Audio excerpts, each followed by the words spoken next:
Hi, Isabella. Thank you very much for joining me to my Nomadic Soulcast. It's very nice to having you here. Could you tell us something about you? Where are you from, for example, and what was your childhood like? Yeah. Okay. So I'm from Tabor, Uh-huh. which is in South Bohemia, and my childhood, I think I grew up pretty happily. I had my both parents, and I had older dad because there was a 20 years gap between my mom and dad. And my dad was a singer, or that was his job, like hobby. His job was something different. And so I think I grew up around a lot of children and music, and I also played piano and did ceramic and dancing, and so I had a lot of hobbies. And yeah, I would say that I was pretty active child and had a lot of friends, and my childhood was very nice. Yeah. I know about you that you have spent a long time living abroad. Could you tell me where did you live and what first inspired you to leave your home country? Right. Okay. So I was traveling from really kind of early age. My parents took me to Italy and Croatia, so that was like our family holidays. And I think I created love for traveling, and it was always inside of me. So I was traveling quite a lot when I was in primary and secondary school. So that was just around the Europe, like Barcelona or Spain, and then Hungary and Slovakia and so on. But I wouldn't say what inspired me to move to live in abroad. It was more a family situation whereby my dad and my mom died, and I felt really heartbroken. So that led me really to move from the Czech Republic to England, to London. And yeah, I was living there for 1.5 years, and then I decided for New Zealand and lived there for about 5 years. Mm-hmm. And what led you to specifically to New Zealand? Why did you decide to go to the New Zealand? Yeah. I think that I'm a bit extreme person. So, London was very cosmopolitan city, and there were like 10 million people, many different races, and I did a hostess there. So, I spent a lot of time on exhibitions with many different people. So I was very surrounded with people, and I was just like, okay, now it's time to change this scene and exchange it for something more like nature friendly. And I never really thought of New Zealand, but I felt that New Zealand could be the place where the beautiful nature is. So I think that was the reason, really. Mm-hmm. Yeah. So that was probably a big difference between living in London and living in New Zealand. Was it the big difference for you at that time? I think, in London there were many people there, right? So very cosmopolitan city, and it was city. And then New Zealand is more like a countryside, like South Island is very agriculture place, and yeah, so the difference wasn't that big because there was still English going on, and some of the places reminded me of England, because New Zealand was colonized by British, so there were some similar things. Yeah, there was definitely difference, but I chose it anyway. So yeah, and definitely like the mind, New Zealand, those are two islands. So it was more like an island vibe, not that, Western culture vibe, like in London. People were definitely more chilled and friendlier, and they would help you more than maybe in England.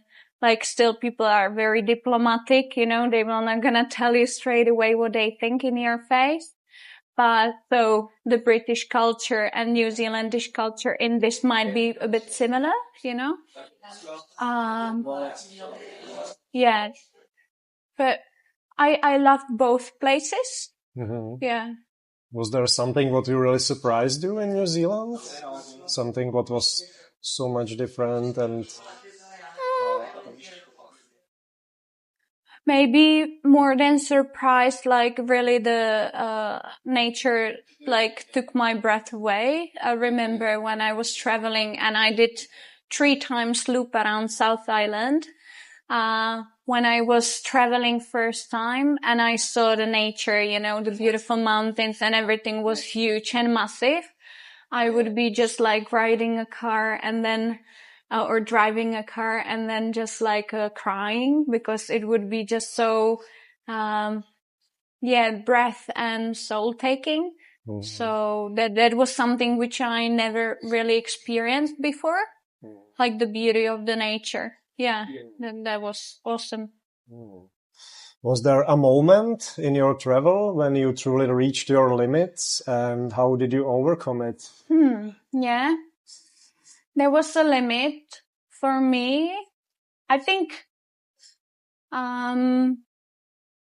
it was not really about New Zealand, possibly, but it was about my life, whereby I started a coaching and I really dived in myself, because the first trimester was really about self-discovery, about myself. And so I opened up more than I was able to integrate. And also at that time, I was not back in Czech Republic for maybe 3 years. So it was very long time, since I haven't seen my family and all that. So that played role also. And also it was the COVID situation, So a lot of nerves wrecking news and, like a bit of prohibition of freedom. So at that time, I felt that something's not quite right with me mentally. Also, I broke my leg. I broke up with my partner. I had to move to another place. It was winter. I don't like winters in New Zealand. And it was just like one thing was piling on another. And it was just then complete like blow of things. So I basically mentally broke down and I got into severe depression. At that time we met. So what's my story about and how I was. And so it was very difficult time for me. I was very suicidal and I didn't know how to get out of it. It was like a shithole. And at that time I was ready to go back to Czech Republic to see my family, and I was not sure what my future will be like. And then something has happened. It took time, but it was quite a long transformation, or even not that long, like maybe 2 years. But things changed and I am here and I'm happy. And yeah, so there was a limit for me. Mm-hmm. And how I overcame it, I definitely say that it was, I want to cry. It was people. I will drink now. Yeah, no worries. It was people who helped me. You were one of them. So thank you. Yeah, also Patrick and Jana. Mm-hmm. But people I stayed with, and they helped me a lot also through my broken leg and I couldn't walk. So they were cooking for me and doing all the things for me. You did the same. So definitely people, and, somehow inside me, there were like a little voice which were telling me, you have to trust, still have a trust in the life. So yeah, I was just really going day by day, step by step. So I think this really people helped me. So how was it for you? Was there also something what was very hard to deal with? If you compare New Zealand and Czech Republic, I mean, after you returned to Czech Republic, Yeah. did you deal also with some differences? And, of course, you had a lot of people around you, Yeah. but was there something what was so different? I think like for everyone is different. I'm really talking about my personal story, but, so I might not gonna tell you guys like what you wanna hear. That some person would tell you. It's more like a life story, what I'm telling you, but, it was hard for me to get back to Czech Republic because I ran away from the loss of my parents and I didn't know what I'm going back to. And I did not have such a, good relationship with the family, which still is here, like the members of the family who are alive. So I was very afraid, what it will be like and how we connect. And, I had some imagination what could happen, but the reality itself was more worse than I thought that my idea about the reality would be. So I was very, broke, or,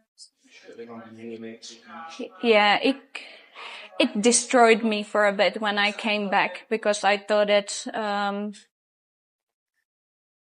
my family will maybe have more like open arms, and will be more welcoming. And that happened maybe at the beginning. I'm not saying that all of them, some of them were amazing, but few of them kind of shut the door in front of me. So that was very hard to deal with.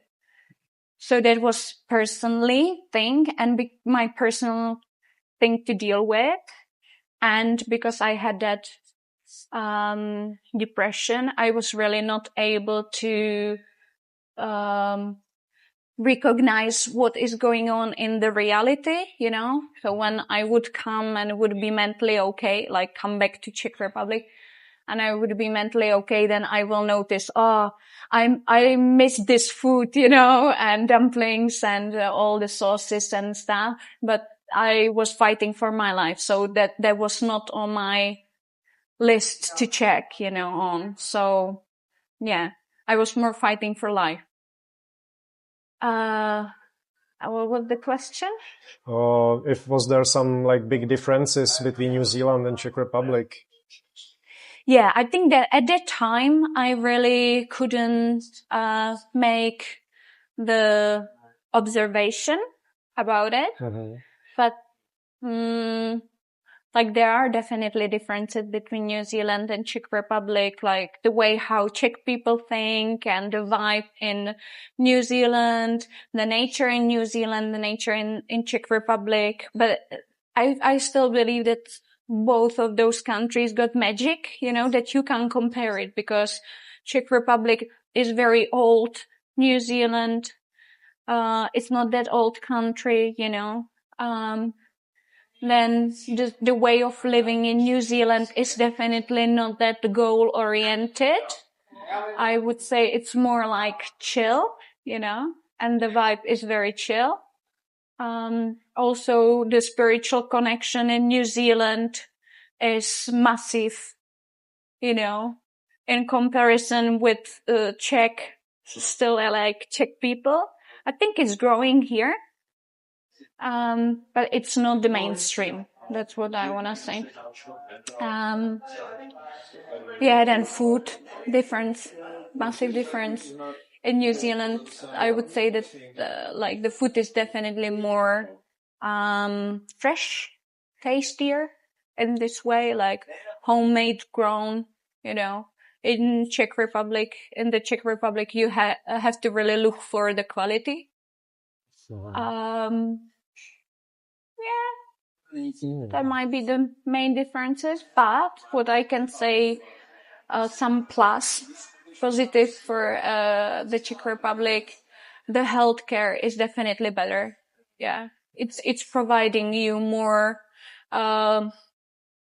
like a better way for your healing, more treatments, you know, wellness and all for your post injury processes. Like in New Zealand, you go to physio and other specialists, you have to pay for everything. In the Czech Republic, everything is very, like, almost cheap. Like, you don't pay for it really much. Your insurance covers most of it, so that's a big plus. Yeah, yeah. So I know about you that you had a lot of injuries in the past, and like body injuries, broken ankle and herniated disc. What was the most difficult part of it, and how was it for you? Yeah, I think when I broke the ankle, first I didn't know that it's broken, but I thought that it is because I heard like when the branch is falling down from the tree, like that crack was so loud, you know. So I was like, oh, can I say it? Fuck. Fuck. I think I've got a broken leg. So then the X-ray showed that, yeah. But they just put it into the blaster, I think you call it. No, that's not a blaster. That's like a brace, but it's like hard braced. I don't know exactly what to call it. I forgot the name for it. The white thing, basically. And then I went there 2 weeks after what they did it, you know, put it into that white thing. And one of the doctor told me actually it's broken on the 2 places and it's like a twisted, you know, crack. So you actually have to go to the surgery and you will go tomorrow. And I fainted. Really? Because like I not completely, but I almost fainted because it was such an information, you know, that you think that in 3 weeks time that it's not that bad, you know, you'll be okay. And then they'll tell you that you have to undergo the surgery. So I was like, okay, well, let's do it. So they had to put screws and plate into my ankle. And but I have to say that they took care of me like I would be their child, you know. All those like ladies in the hospital, it was like mamas, like mummies. It was amazing. Like, I think treatment in Czech Republic is much better, or, you know, but the behavior of the staff, it's much better in New Zealand. They are really like kind and loving. So that helps to heal quicker too, honestly. So that was kind of like hard. And, I definitely had some kind of like a trauma in my brain that I was very scared to do some movements, you know, like really stamp on the feet, you know, and walk and do kind of jumping on the leg again. And there was just something in my head that the ankle is too fragile that I could break it again. But then, you know, you're just trying to do more. Also, I was exercising at the time. I didn't want to lose muscles on the leg. So I did, I think what I could. So that helped me, but it led me to disbalance my body. And then I think that's why I got a herniated disc. Also maybe because of the buildup of what I did in my life. Would be stress also, and all that. So with the herniated disc, I find out when I had a massive pain, and also I felt like a trembling sensation in my, or tingling sensation in my left leg. So I didn't know what it is. And then I was on magnetic resonance, MR, and they find out that I've got 11 millimeters herniation. So that's quite a lot. But I didn't want to undergo another surgery. So I went through many different kind of treatments. And then I stayed 3 months in a special hospital whereby I would be exercising from Monday till Saturday. So it was very hardcore, not hardcore training, but the treatment was very intense, I would say.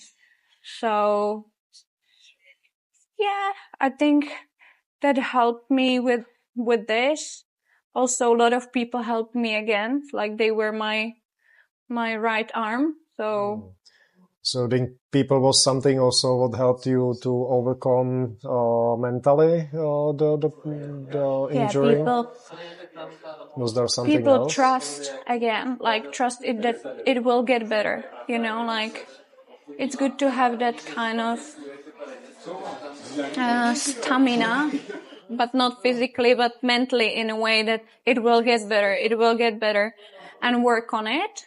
And honestly, people saying that you have to really work hard or exercise and it will be much better.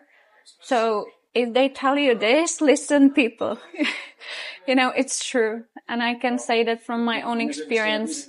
I got that news that I've got herniated disc in July, I think last year. Now it's July or August, this year. So it took me 1 year to really get better. And now I'm pregnant. So I'm not sure, if there will be any change for my back, so let's see. But I don't feel pain. I don't feel that sensation tingling, and it's much better.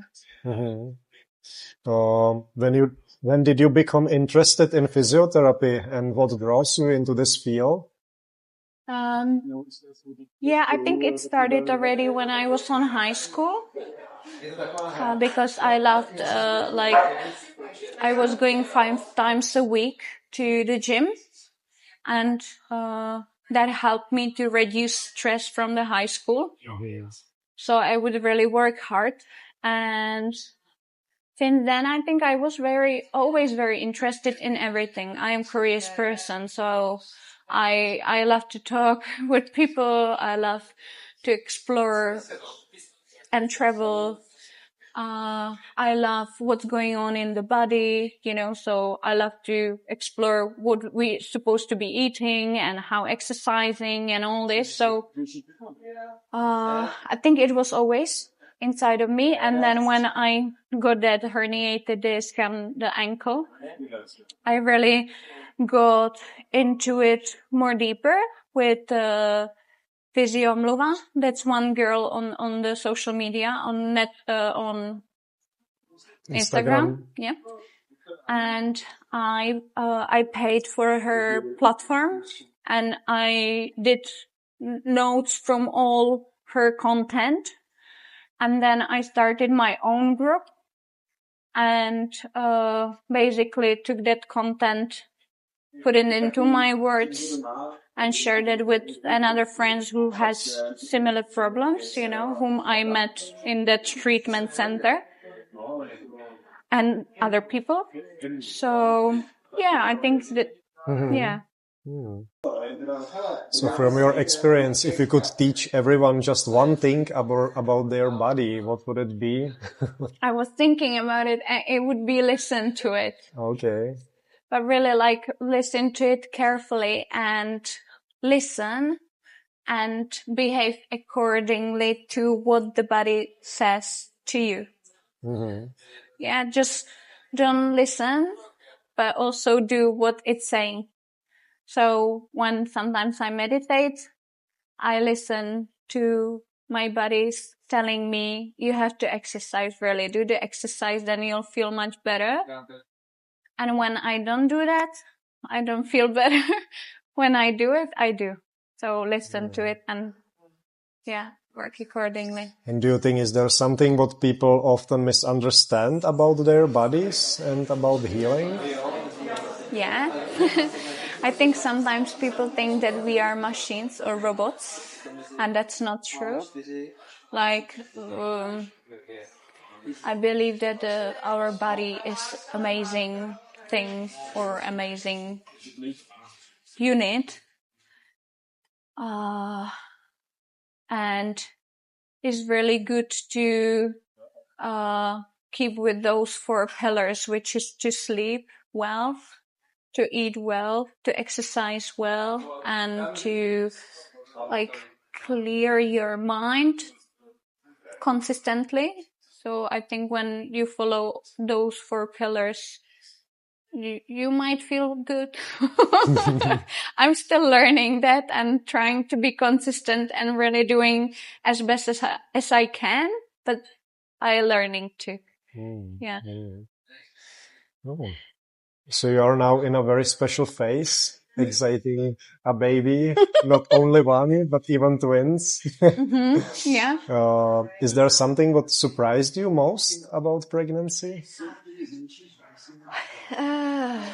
Yeah, maybe. What surprised me most? Yeah, I have a surprise. That there are twins.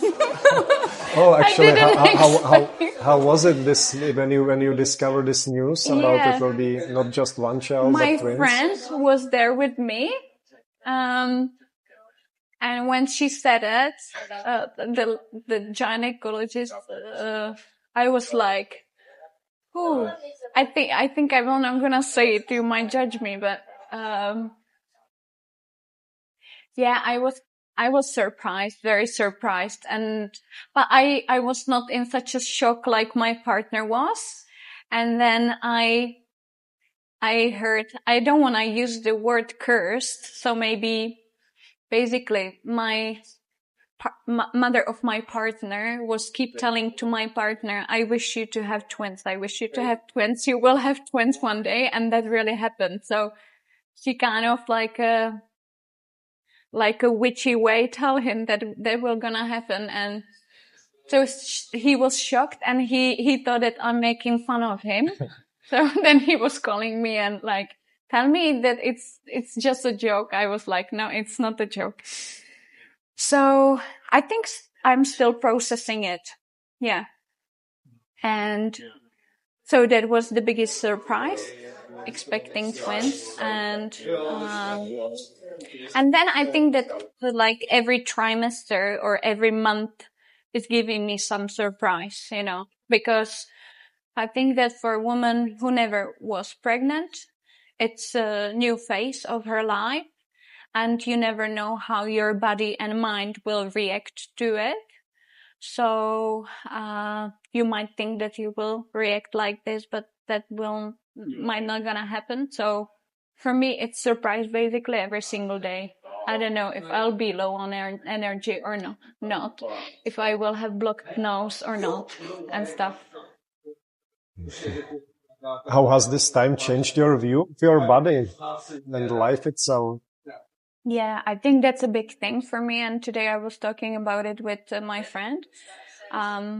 So I can say that I think I've never had such a good relationship with my body like I do have now, because I really appreciate my body and I admire my body for what the body is capable of. basically like growing two babies inside of me, and me being still okay, you know, like I can go through the day with like a good energy, you know, still good spirit, and like, yeah, so I think this is amazing. Like the gift which is inside of me, it's just amazing. That's, it's like a magic. Yeah. Do you think travel will be still part of your life once you will have your babies? And how you can imagine this way, or how do you picture that journey? I hope so.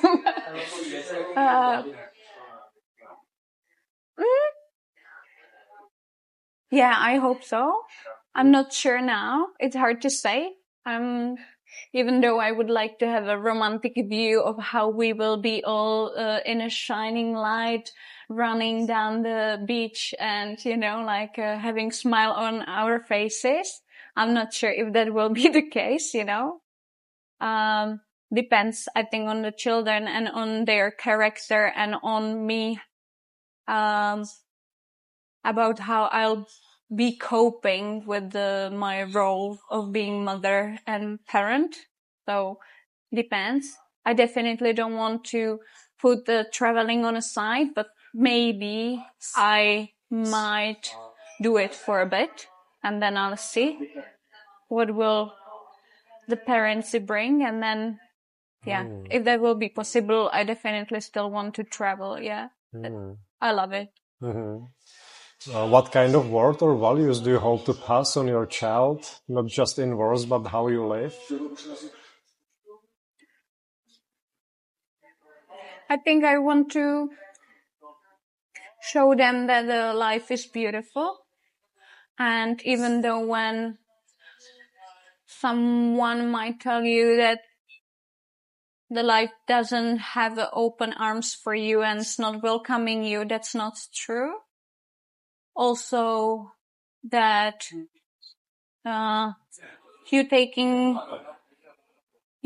are maybe the leader of your own life in a way, you know. There are circumstances which happen. That's true. We all know that. But it's up to you how you will perceive it and what you'll do for being happy or having better life. Yeah. What helps you stay grounded when life gets overwhelming or uncertain? I think that the nature helps me a lot. Exercise, breathing, meditation, people, social connections, but really the deep ones, and to be around people whom I trust. Also setting boundaries. That's a big one for me. So be barefooted. Now you saw maybe my dirty foot. Yeah, I think I'm still learning how to be grounded, because I'm kind of like a butterfly person, flying all around, like fairy. And also my partner, he gives me so much groundedness. He's a very pragmatic, rational person, very grounded. So I think it's good for people who are like me, like very, like a kind of fairy, fairy spirits. It's definitely good to have a person who is very grounded next to you, either friend or whoever. Yeah. What does freedom mean to you now in this stage of your life? It's a nice question. All of them are nice.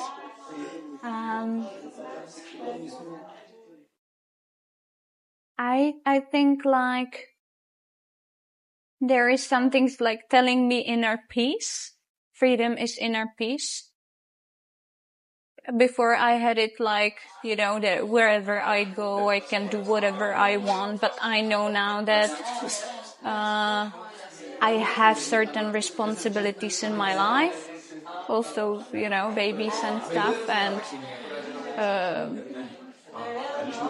yeah. But really, inner peace is my freedom. What does feminine energy mean to you, and how do you stay tuned with it? By not wearing bra. No.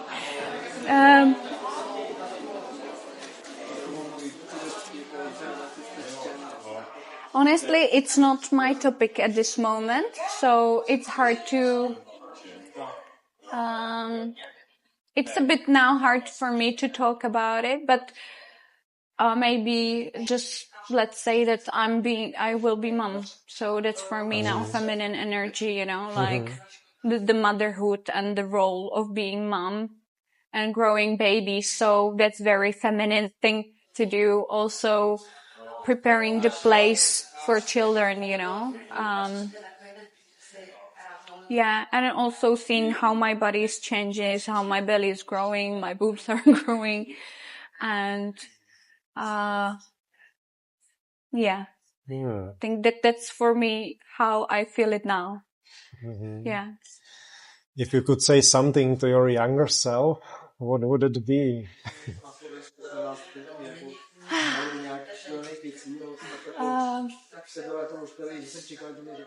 I think I wanna cry again. It would be, you did the best you could, and just be proud of yourself, and don't let anyone to stop your shining. Just everyone can't stop you from shining. Yeah. Do you carry some dream or vision for a future, even if it's still evolving? Honestly, not now. I feel in peace with what is, and I'm just letting myself to just go with the flow. And I think it's a time for me in my life where I finally not chasing something, but I feel that I'm exactly where I want to be. I'm happy with what I've got. I'm grateful every single day for what I have. I'm working still on what I feel that I need to, or, need to have or want to have a good health, and be happy. So I'm working on it still, but I don't have really any vision. I'm happy as I'm at this moment. Yeah. And do you have some favorite quote, mantra, or phrase?